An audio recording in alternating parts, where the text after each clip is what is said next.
24 saac la soo dhaafay waxaa la baaray oo Soomaaliya laga baaray 1081 qof ayaa la baaray waxaana cudurka laga helay 135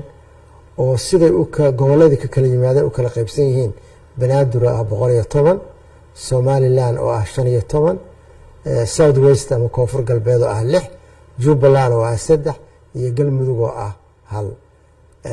waxaa dhintay Ilaahay ha u naxariistee 4 qof dhimatay waxaana bogsaday 21 dadka laga helay raggu waa 71 dumarkuna waa 64 tirada guud ee 24 saac Soomaaliya laga helay waa 7392 waxaana bogsaday 3814 intii dhimatana waxay dhan yihiin Allah u naxariistee 243